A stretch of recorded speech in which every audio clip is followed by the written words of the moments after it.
Hola, bendiciones en esta tarde de martes 26 de julio del año 2022, en esta semana 17ª del tiempo ordinario, y donde en el ciclo que estamos viviendo, el ciclo C, el ciclo de años pares, estamos viendo el discurso parabólico de Jesús. ¿A qué me refiero con esto? Mateo, en su Evangelio, capítulo 13, lo que hace es agrupar una serie de relatos y comparaciones o historias de Jesús que nos funcionan como enseñanzas para el enfrentar nuestras realidades de fe. Ese tipo de historias le llamaban parábolas, esas comparaciones, y es lo que Jesús ha venido haciendo, que era la manera en cómo él manifestaba los misterios del reino a las personas más humildes. Inicialmente así hizo la parábola del sembrador, aquel que fue regando la semilla.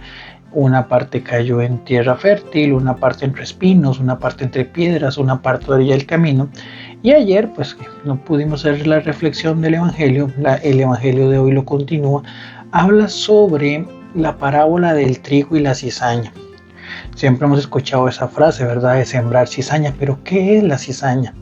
La cizaña es una planta muy parecida justamente al trigo. Son plantas relativamente similares y en ojos no muy expertos, en ojos que no son muy conocedores de este tipo de cultivos, prácticamente las verían exactamente iguales. Y dice el texto de la parábola que Dios, el sembrador, siembra su semilla de trigo, y el enemigo llega y siembra también por otro lado la cizaña, y van a crecer juntas. En el momento se dicen, arranquemos la cizaña, pero el sembrador dice, no, porque podríamos dañar también al trigo. Entonces esperemos que ambos crezcan y después se hará la separación. ¿Qué diferencia encontramos entre el trigo y la cizaña?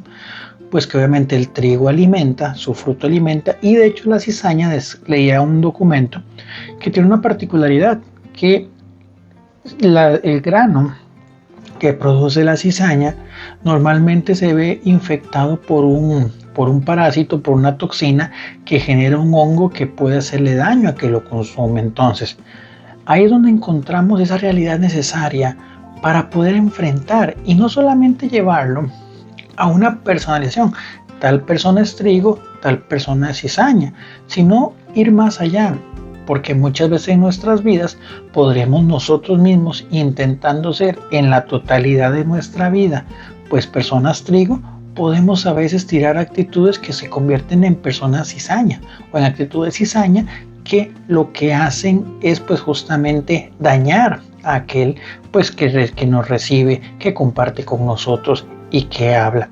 Aquí en este momento se vuelve a ser muy patente aquella frase de Jesús que decía, por sus frutos les conoceréis. ¿Por qué? Porque aquellas actitudes y aquellas personas que quieren ser trigo, lo que usan es alimentar, dar producción. Como decía Jesús en la parábola del sembrador, se podrá dar a veces cosas muy grandes. A veces la producción puede ser un poquito más pequeña, pero siempre se dará fruto, siempre se tocará corazones, siempre se llevará a Jesús a quien lo necesita. Mientras que por otro lado, la persona cizaña o la actitud cizaña a veces puede aparentar como la más noble, la más justa, la más santa, la más benévola de las actitudes, pero a la larga, ¿qué es lo que hace? Inyecta dentro de la vida del que la recibe una toxina que le va matando la vida espiritual, que le va matando justamente esa relación interior con el Señor, que le va matando ese deseo de santificación. Entonces nos toca reflexionar verdaderamente qué clase de personas podemos ser en función de las acciones que podamos tomar, entendiendo que habrá situaciones en las que podemos ser mucho trigo y habrá otras en las que podemos ser cizaña. Entonces, conforme vamos creciendo, llegará el momento en el que nosotros, con nuestra visión experta, esa visión que nace del estudio de la palabra, de la oración, del estudio pues también de documentos de la iglesia, de meditación, de reflexión en la vida de los santos, de escucha de consejos de otras personas que nos pueden guiar, nos permitirá diferenciar dónde verdaderamente hay trigo y dónde verdaderamente hay cizaña, de manera de que cuando viene pues justamente la segunda venida y bueno, también partir de nuestro juicio particular, pues poder tener esa certeza de que nuestro fruto haya sido bueno y poder dar testimonio del Señor. Y bueno, hoy es un ejemplo muy claro de cómo entender del trigo y la cizaña y cómo desde la familia se puede empezar a sembrar verdaderamente, sea trigo o sea cizaña. Hoy queremos dar un saludo maravilloso y un abrazo muy especial a todas aquellas personas que han tenido el don de ser abuelitos, porque se han abierto a la vida, tuvieron sus hijos y en ese inculcar valores, sus hijos y ahora han tenido los propios convirtiéndolos en abuelos. Hoy recordamos a San Joaquín y Santa Ana, que para los que no saben son pues los padres de justamente la Virgen María. Y vean cuánto trigo se sembró en ese hogar, que producto de su amor, producto de esa experiencia de fidelidad, primero a Dios y segundo entre ellos, pues nace la mujer quien tendría y quien recibiría pues justamente la misión de darle sangre y carne para que aquel que era el Hijo de Dios se formara en su vientre virginal. Eso es el sentido de saber sembrar y recibir, de escuchar la palabra y el mensaje que Dios tiene para nosotros y nunca decirle que no, sino todo lo contrario. Lo mismo que María hizo en aquella tarde, en aquella mañana de la Anunciación. He aquí la esclava del Señor, hágase en mí según tu palabra. Eso es ser trigo. Pidamos al Señor verdaderamente la gracia para ser trigo. En primer lugar, para poder que nuestras acciones sean al que alimenten al que lo necesita y no que por otro lado lo envenenen, lo enfermen.